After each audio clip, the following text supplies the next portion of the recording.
I can't move out. We're here. I saw it over there. Thank you, Jess. There you go. All right, we're almost ready. Everybody's here. They're all chatting in the background, all our guests. She offers to pay, which also demonstrates that she's a total sponge. Instead of just paying, oh, please let me pay. No, you know that. Anyway, second letter tonight. Everyone is getting or thinking about getting bigger or better boobs, even men. Third letter tonight. When I get it, new technology, I'm not good. I'm watching mums leave their children at home for months to be on cooking shows. People would rather be a celebrity than be with their family. We'll see what the panellists have got to say coming up in about 20 seconds. Don't go away. See you in a minute. Bye.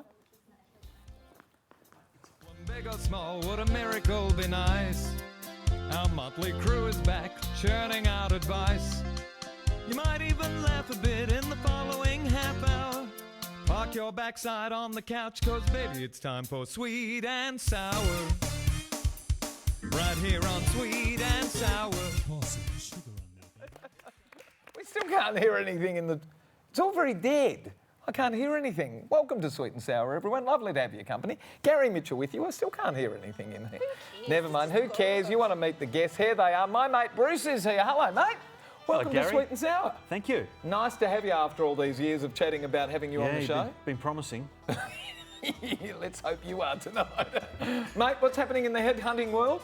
Well, it's all very interesting out there at the moment. You know, there are new opportunities everywhere for good people. So what's good people the economy always get like? jobs. The economy, I won't make put a big dampener comment on the show? that. No. A little quiet, but still good for good people. Good to have you here, mate. Thank you. My mate Candice is here too. I'll keep coming back while you keep inviting me. I haven't seen you this year though. I've missed you. I know. Well, You've waiting been for busy. the invite. I have been busy. You've been busy, not for lack of invite. Why? You've You've been invited busy. me once.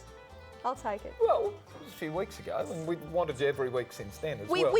We worked out a compromise. We did. We did. We did. We're not going to tell you what that was, but it The worked to my compromise was that I'm advantage. here today. That's a good Was it? compromise. Was that Yes, it? that was it. Okay. Hello, Anita. Mitchy Mitch. How are you? Good. What are you doing after this show? You're going dancing. Yes. A little bit personal. Oh. Yes.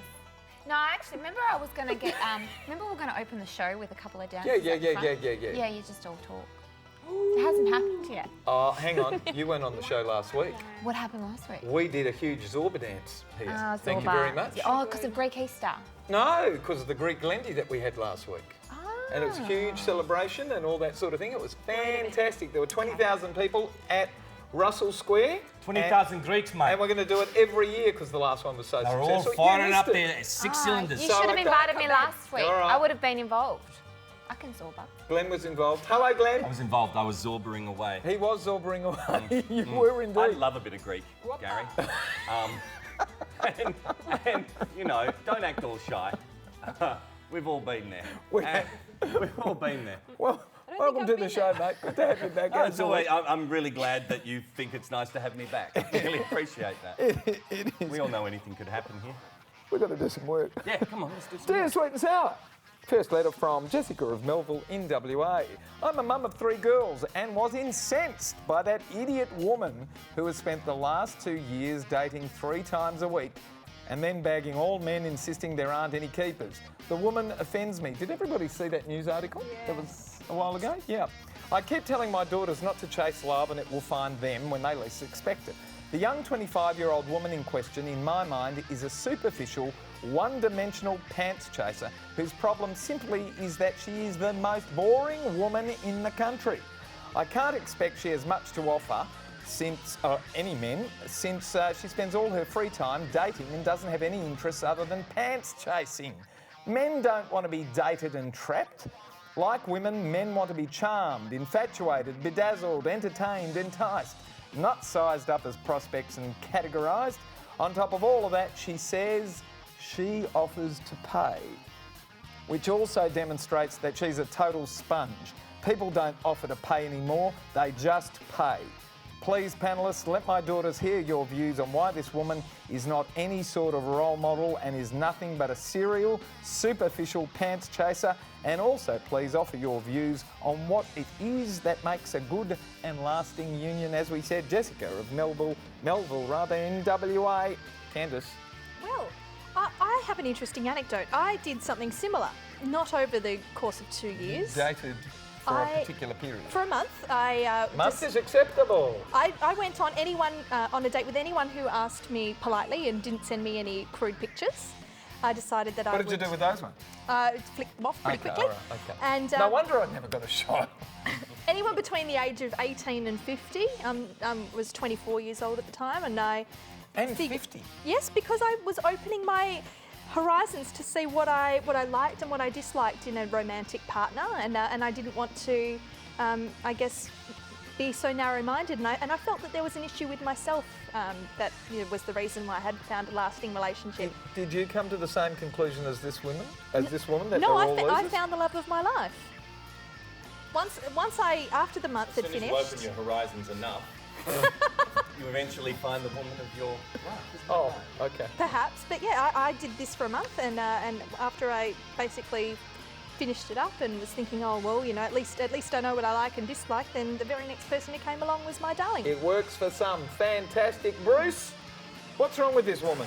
Well, look, I want to do a little bit of maths on this. I've figured 150 dates a year, right? 300. I reckon this girl at 25, she can get to 1,000 dates before she's 30. So we'll get some good information from her. She's going to have gone through most of the men in the town. Yeah, look, I think if you're a 25-year-old guy, it's probably pretty good. I mean, she's chasing you and paying for the meal. We don't call anybody a slut on this show, mate. No. Actually, we do. Where's Max K when you need him? I mean, she's almost performing a community service here, isn't she? Sort of keeping random guys off the street and... yeah, I don't look. I mean, clearly she's not a role model, but then again, everyone's a role model these days. I mean, it's a pretty loosely used term, Gary. Overused, one might. It's overused, yeah, completely overused. So, yeah, look, I think definitely her daughters don't want to be burning $200,000 on meals over the next 5 years. So, Agreed. All right, my mate. Tell me, Glenn. Oh, it's up to me. Look, I actually think it's interesting because I think this woman, Jessica, clearly wants her daughters to marry the first person they have sex with. And that's what's going to happen. They're not going to know anything about sex. They're not going to know anything about seeing guys. They're going to meet the first guy, and they're just going to go for that. There's nothing wrong with that if that's what. Well, if that's what they want. But Used to there's work for a nothing lot. wrong with this girl trying out to see what's there, No, she's past it. No, Now of she's course not. Of course not. Women want to be bedazzled or vajazzled. Apparently, according to Jessica, I'm not sure that women want to be bedazzled. I don't think they want little diamantes stuck over them. I don't know why she's still doing it. She hasn't found any joy whatsoever. She just seems But who seems is like... this woman to judge? That's right. Good point. And she's judging everybody. She's judging everybody. I don't know what her standard's like. Anita, what's the rap from a woman? I didn't see this article, but if you've been on 150 dates and you haven't found somebody that you can get along with, there's a problem with you, Jessica. Yeah. There has to be. She's got issues. 150 guys and you can't find one. There's problems there because people, I don't know. Well, Men and women are different, but they're not that different. I read an article last week and it said chemical makeup, all that analysis, I can't even remember who did it, said 4 out of 12 people you should be able to match up with. Yeah, of course. Yeah. 25% of people. So there's a lot of people you rejected that were your potential partner. Yeah. She needs to be more open-minded. I'm More getting the wrap open-minded, better at maths. She does. When we come back, we're going to be talking about boobs and bigger boobs. When we come back, more of Sweet and Sour. Much more. much more.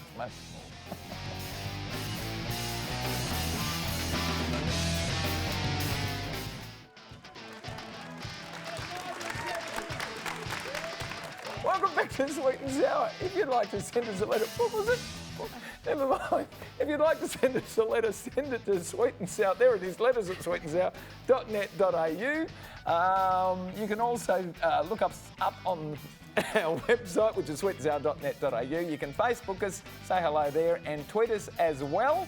And for everyone who sends us a letter this week, oh no, they're telling me that I have to do the Instagram as well first, which is just at Sweet and Sour, and you can see all the behind-the-scenes photos of Sweet and Sour there.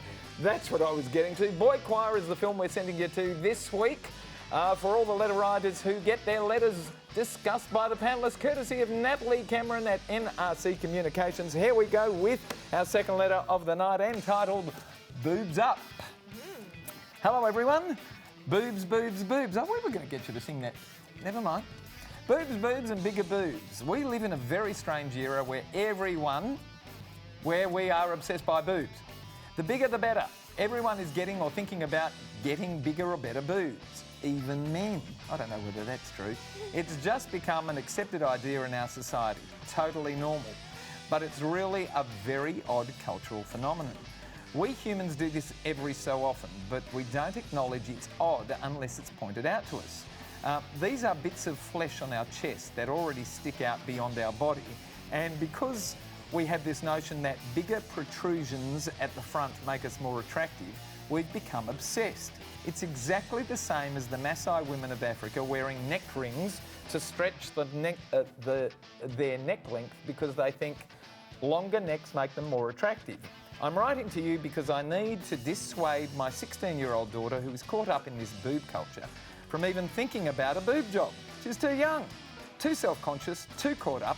We need to stop this silly form of barbarism now. I have too many girlfriends who have had too many complications from boob job.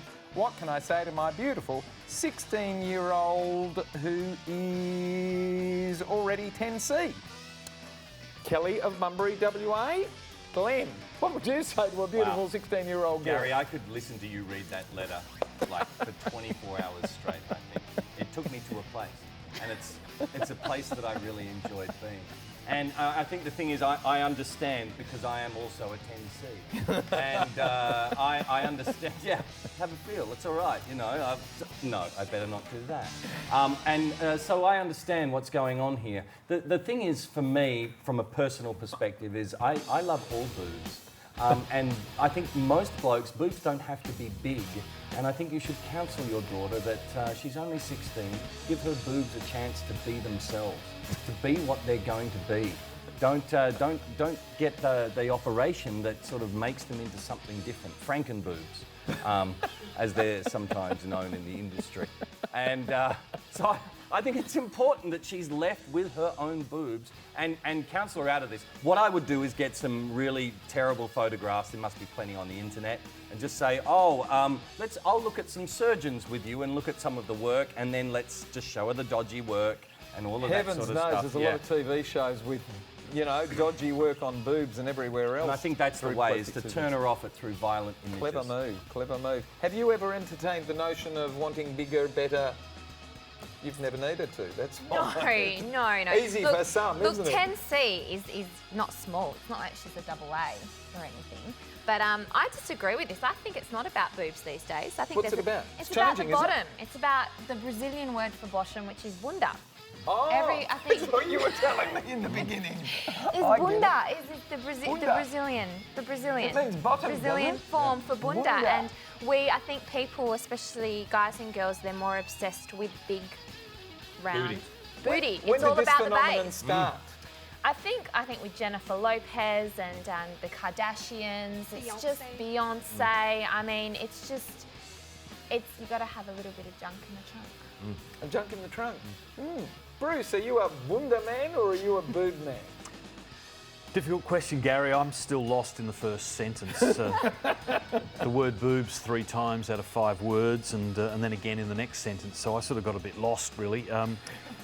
I think this mother, dear Kelly in Bunbury, is a little obsessed with her daughter, and I think she just let her go. A few more winters. She'll be 18. She'll know where she's at, and I had no idea what a 10C was, but obviously it's quite adequate. I think Kelly's concerned about nothing. Nothing? And Don't worry just about it. let it be. And All girls get infatuated at some point in time with how they look. That's normal. yeah. What if she goes off for secret surgery? At 16, she What can't surgeon's afford it. going to do that at 16? A backyard surgeon. I mean, I'd have a shot. Bit of concrete filler? You Bit of know? poly filler in there? Look, go get a couple of jellyfish down in the ocean. and then She's in Bunbury. in Surrey. They're very close Oh, by. she's in Bunbury. Yeah. Kelly Oh, in yeah, Bunbury, Bunbury WA. way. Yeah. Candace, last word on this one. Oh, look, I don't think anyone has the right to tell anyone what to do with their bodies. I know she's 16. Even a mum? Even a mum. She's only 16. You've yeah, got to guide your kids.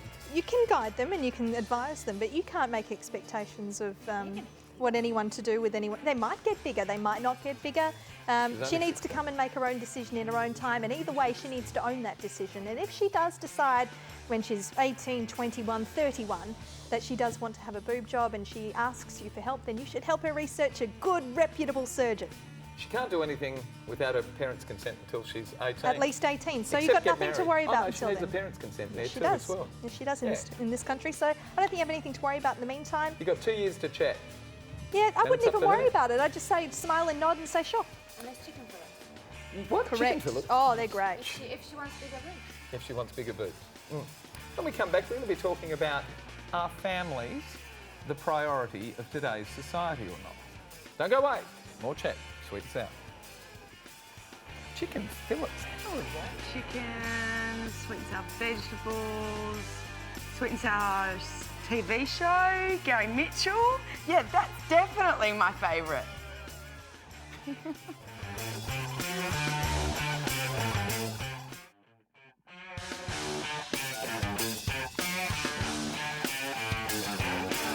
Welcome back to Sweet and Sour. Here we go. Final letter of the evening. Hi, panellists. I think I'm writing to you out of some small sense of frustration. I love my family and they are the most important thing in the world to me. My frustration is that I don't understand why so many people in the world, given the opportunity, don't reflect the same family priority. I've seen reality show contestants enter these make-believe realms knowing that they are there for months, and that's fine for young people, even must for them to learn to stand on their own feet, which is why we encourage them to travel and work overseas, etc. What, however, is in the minds of these supposedly responsible parents or partners who, for the chance to experience vacuous celebrity, will leave their loved ones in the care of others so they can have a shot at the superficial glamour industry. I've watched mums leave their children for months to be on cooking shows. I've even seen people leave their terminally ill loved ones to be in the house only to be taken out distraught at the sad news of their loved one's passing. It all makes for great viewing drama, but what does it say about the priorities of society in general? Are we losing touch with our fundamental emotional needs to the extent that we are prioritising achieving fame and fortune way beyond the real things in life? Brenda of Botany in New South Wales. Do you want to be famous or do you want to be with your family? Oh, family. Family, Always. family. It is. It's true. People just are disconnected now. They don't. Why is that? understand. I see I that think happening family too. values and respect for the family just is diminishing, and I think it all starts from when you're children. I think because maybe there's so many broken family. I don't know. There's just not Possibly not- a disconnect There's somewhere. disconnection and there's not that loyalty anymore. And bottom line is blood is always thicker than water. And I think today people tend to, I don't know, they tend to spend more time with their friends as opposed to their family. Family is the base. Do you spend a lot of time looking at the likes of people like Kim Kardashian and all that sort of thing? The No, pop I culture. can't stand them, but anyway. It's interesting though because our kids do, and they're the icons at the moment, and they're the people that they want to be like. And I can't understand that because they actually have, for me, no lure whatsoever. And I, like this woman, look at them and go, vacuous. What is there in terms of teaching me about life skills that these people have to offer? I don't know. There's Anything? none. No, It's there's just none. entertainment value, but people want to, young kids want to be like them. Glenn, why? Look, they say blood is thicker than water unless you're a haemophiliac, in which case your blood is very thinned out. And I think we're living in a nation of haemophiliacs at the moment, on a metaphorical level, of course. I mean, I think that we've become so desensitised to what we see in the media. We're watching this goggle box rubbish, for crying out loud. We're watching people watch television. Now, if I wanted to watch entertaining people watching television, I'd just put the camera on my wife when she's watching Real Housewives. I mean, that is some entertaining television. I don't need to watch other people having the same arguments I'm already having with my wife. It's the And I same think that's thing. the thing. We're totally desensitised to this. Everyone wants their 15 minutes of fame. I mean, there are some people that even go on these like advice shows. and they're just looking to get their mug on the television any way they can. I mean, I cannot abide that, Gary. You've actually watched what is it? Gogglebox? I flicked it on for a few minutes. Gogglebox. For a few. It's basically Neva like hasn't seen a it. whole bunch of different couples. So an older couple talking about, oh, they're not really wearing shoes at all anymore, are they? Oh, well, so look, get me another drink, will you, darling? It's just people watching television and they put cameras on them. I was talking And to we watch them watching television. I was talking to Olga about going on a cruise, and she said, I've just watched Gogglebox, and they said everybody that's gone on a cruise, they were bogans. And I went, oh, we're not going on that cruise, we're going on another one. Oh, from Gogglebox. Yeah. Have you watched Gogglebox? I haven't paid to watch these things. Oh, really? Naturally, I'm Do an you like it? entertainment reporter. It's not for me, but I can see the value in it. It's a personality-driven show, and I guess much like Sweet and Sour, personality-driven show. But I think there's a real, getting back to the letter, there's a real taboo around parents being people as well. You can't be a parent and be a person with personal fulfilment. I think it's absolutely ridiculous that people You can't be. criticise. Say that again, that was good. I think it's ridiculous. There is a taboo around parents not being able to achieve their personal dreams. You've got to be a parent and that's it. I find that quite judgmental of Brenda from Botany. Obviously, Brenda from Botany is We're able to loving to leverage be a our parent. time a little bit bit better. of botany herself, no doubt. quite possible. There's a simple way of stopping these people from being vacuous, as you say, and How do you do that? vote with your remote control and don't watch the shows. If they don't rate, they're not going to happen, and then they're not going to be calling for contestants. Another thing, I know Have you ever been driven to put your name down for one of those reality shows? I was on Who Wants to Be a Millionaire the other week. Did you? How'd you go? No, I'm still here. You're not a millionaire. And a Not a millionaire's not very millionaire. much these days. You can buy like half a house somewhere. When, It was a few weeks ago. A millionaire? Wow, thanks have so we much, seen the guys. episode We yet? have, yeah. Did you walk away with anything? Did not. Not a thing. Well, it's the hot seat format, right? So only one person in the episode walks away with it. I've not seen it. I've Anyway. walked into my mum's occasionally and she's sitting there watching it, but apart from that, I've not seen it. Wait, one very quick point. She's talking about people who go away I want and... to talk about you on the No, it's on old the news. show. It's old news, pal. It's old news. Talking So about the people... answer is yes, you did want to, but you went there to win something. I For the went- benefit of your family and yourself. It would- You didn't would have go been there nice. to spend weeks and months. I went there to write a story, actually. Oh, did you? And you went on the show? Yeah. Did it. Yeah, it was good. Okay, sorry. Interesting. One very quick point I want to make. You know, talking about people who travel and work overseas, you know, they're deadbeat parents. You know, we've got members of the military who do this for very, very good reasons, and I don't think that she would feel the same way about members of our military Yeah. or emergency services who have to leave their families and suspend their parenting duties temporarily for the sake of our nation. Very good. Bruce, last word. Yeah, reality TV is interesting, isn't it? Because it's everything but reality. Although, and Brenda from Botany talks about family a lot here. It's interesting. The first reality TV show in Australia was Sylvania Waters, Oh, God. which was about a family. Yeah. And that was about 25 years ago. Was And it really? I think it must be about 25 years ago, 20, Wow. 25 years ago. So it actually was a family concept that started reality TV. But talking about the more recent ones, I mean, you know, it's excruciating watching the people on those shows and their comments and their thoughts and their opinions. They're a little difficult to take. But Gary, there is one show I wouldn't mind going on, and that's Survivor. I reckon going on an island and eating bugs and trying to sort of outwit, outplay, outlast. I think that actually That would suit you actually too, mate. could be a little bit of fun. Okay, tell me, do you like this letter to give away the pair of limited edition sunnies, courtesy of Alon Treves and Alan Treves and Aussie Opticals, or do you like another? Gary, I know you. You're a I boob just man. can't go You like- past 3 boobs in a sentence. It's like Okay. 3 coins in a fountain. Three isn't it, really? boobs and yeah. Okay, Candice, which one do you like? I agree. I think it Boobs. generated the most discussion. Boobs. The girls like boobs too. Coming out to boobs. Who are the boobs? Is Kelly of Bunbury, WA. Coming out to A boobs. pair of limited edition sunnies, courtesy of Alon Treves. We've got to go. Good to have you on the show, Bruce. Thanks, Gary. It's Did been you enjoy your first time here? so far a lot. So far, so good. Candice, See you again soon. soon? Yeah. How about about next week? How about you all come back next week? All right. That would be so good. Might as You'll well. come back next week? Let's just improvise, Gary. That's just it. Smarty. How about we? Can you can you show us how to dance now? No. You Yes. said, come on, No, all right. Ladies and gentlemen, put your hands together No. for Anita teaching us how to dance. You're not going to do it? No, because I'm mic'd up and I've got thongs. You don't Oh, know what I'm very wearing. good. Next Any time. excuse under the I thought sun. dancing was more comfortable in a thong. Yeah, it is. So boobs are here. No, this is bunda. Bunda. Yeah, bunda. Yeah. Boobs. And you can get a Brazilian on your bunda. We got to go. We're talking about bunda. Yeah. See you later. Bye now.